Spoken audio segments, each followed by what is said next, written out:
Big breaking, Delhi సీఎంగా రేఖా గుప్తా. ఢిల్లీ ముఖ్యమంత్రి పదవిపై suspense వీడింది. Delhi సీఎంగా రేఖా గుప్తాని బీజేపీ హైకమాండ్ ప్రకటించింది.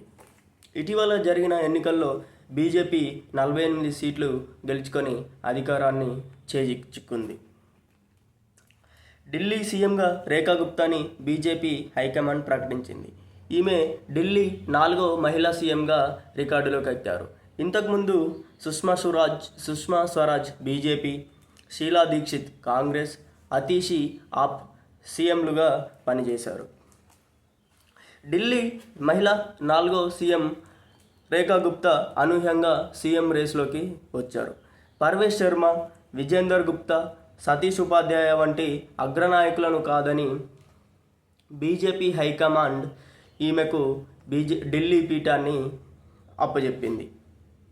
దేశంలో ఎన్డీఏ పాలిత రాష్ట్రాల్లో అందరూ పురుషులే సీఎంలుగా ఉండగా ఢిల్లీకి మాత్రం మహిళా సీఎంని బీజేపీ హైకమాండ్ ప్రకటించింది.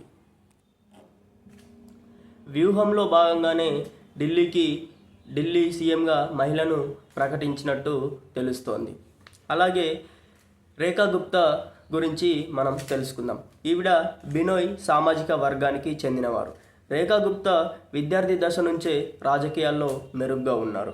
1996-97 మధ్యలో ఢిల్లీ యూనివర్సిటీ స్టూడెంట్ యూనియన్ అధ్యక్షురాలుగా కూడా పనిచేశారు.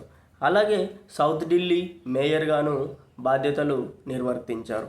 ప్రస్తుతం ఢిల్లీ బీజేపీ జనరల్ సెక్రటరీగా ఉన్నారు. ఇటీవల జరిగిన ఎన్నికల్లో షాలిమార్ బాగ్ నుంచి నార్త్ వెస్ట్ నుంచి ఈవిడ పోటీ చేసి 29,595 ఓట్ల మెజారిటీతో గెలిచారు. కావున ఈవిడకు అందరం కంగ్రాచులేట్ తెలుపుతూ ఢిల్లీ ప్రజల పరిపాలనను మంచిగా చేయాలని కోరుకుందాం.